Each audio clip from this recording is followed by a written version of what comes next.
My name is Carolyn Miller, and I am a 20-year-old student studying media at Scripps College in Claremont, California.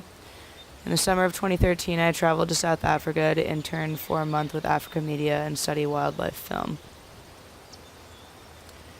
At the age of 11, I traveled with my family to visit South Africa and Botswana for 3 weeks, and it impacted me significantly. 9 years later, I was ready to begin a new adventure that would satisfy my thirst for travel and further my academic and personal passion for film. The internship included a 10-day trip to the Scotia Game Reserve where I planned to film vervet monkeys. My plan was to develop a short creative film which would link my fond memories of the African wild with my present passion for film as a mode of storytelling.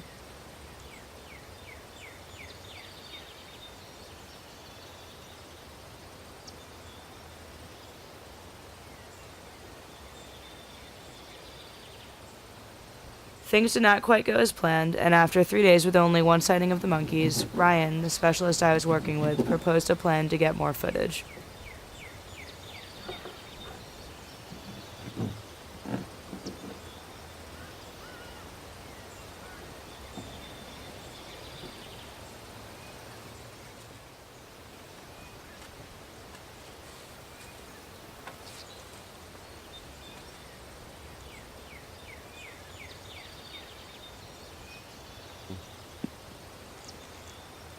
The plan included the installation of 3 fruit baiting stations with camera traps to record footage when the monkeys came to eat. At first it seemed okay to me, but after a few days I began to harbor tendrils of doubt about the ethics of this arrangement.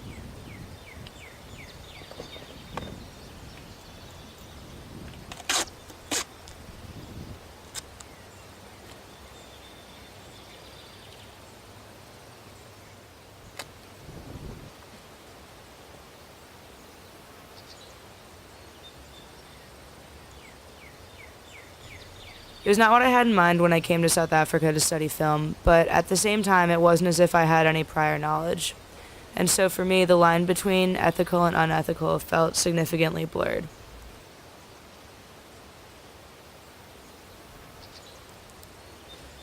I decided to inquire with professionals from different sides of the field to find out what ethics meant to them in wildlife film.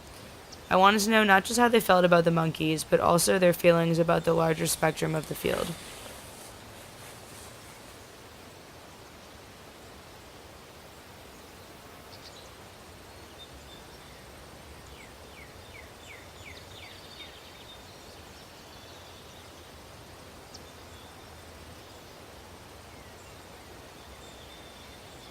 So, Justin, how much would you say truth actually matters in wildlife filmmaking? In short, would you say that ideals or purism exists in the field?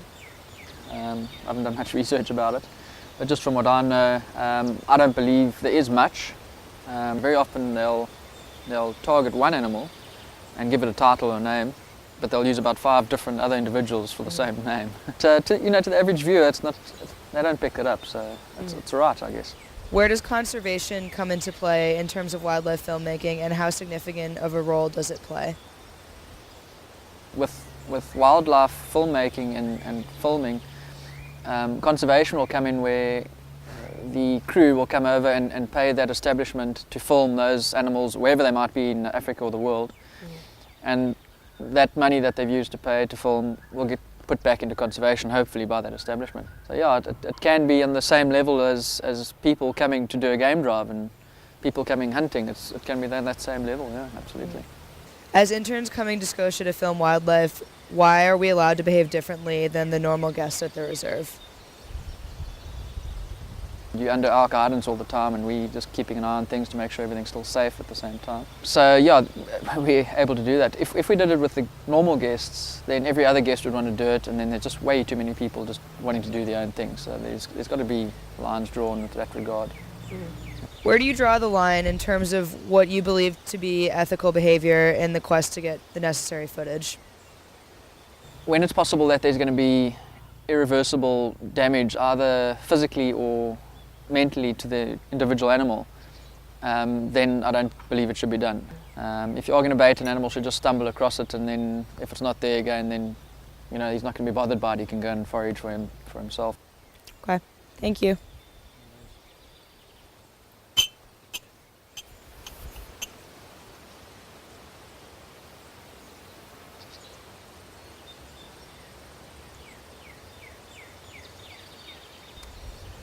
How much does truth actually matter in wildlife filmmaking? In short, would you say that ideals or purism exists?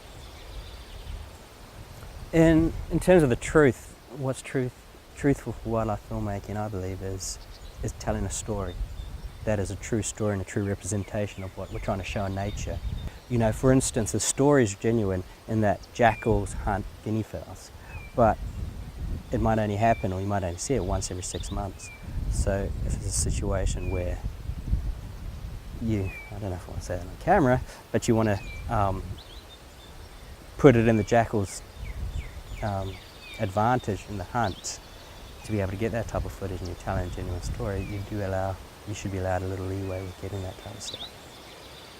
Where would you say that conservation comes into play in terms of wildlife filmmaking, and how significant of a role do you think it plays? Conservation is always a difficult question because a lot of people in wildlife filmmaking, like myself, is driven by conservation because we love nature. But the reality is, if we want to get programs onto the big screen, into the mass media, then the mass media doesn't like showing conservation films because the audiences in general don't like being lectured to. So it's a very delicate game you play in which you try to sneak in conservation messages into your stories, but if you become too lecherous, then they switch off and you won't get commissioned. What is your personal opinion on some of this week's behavior, like the baiting or training of wild animals, as well as actions performed specifically with the intent of provoking the wildlife? You know, using food to bait wild animals and to get them to perform is always going to be controversial. My take on it is that if it doesn't endanger the animal, and it doesn't endanger the animal once you leave, then it's fine. And it's done throughout wildlife filmmaking, and it's done throughout wildlife tourism. After speaking with Justin and Ryan, I wanted to seek out the opinion of one of the guides, since they are removed from both the business and research sides of the field of wildlife filmmaking. I thought that I would speak with Leandy, who had been one of our guides for the week. I asked her to provide her personal opinion on the ethics of baiting and provoking not just the vervets, but wildlife in general. They will come closer to vehicles, scratching people's bags. Baboons will attack people to get food.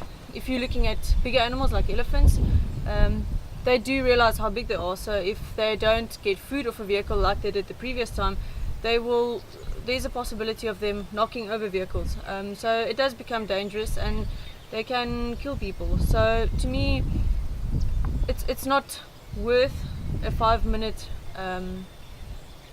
untruthful documentary, because once you leave, nature is supposed to go back to where it was in the first place, but that never really happens once animals associate humans with food or socialism. So I believe that if you want to provoke animals, if you want to get them to perform, you might as well go to a zoo where they already associate people with food and being socialized and being stimulated.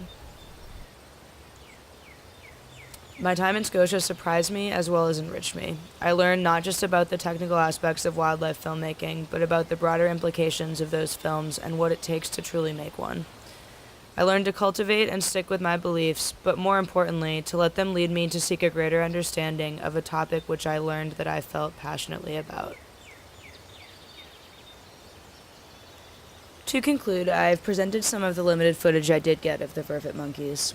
I do not seek to moralize, nor do I in any way seek to burden others with my opinions. Instead, I encourage viewers to decide for themselves where the line is that distinguishes ethical from unethical behavior, and further to develop their own beliefs, whether or not they echo my own.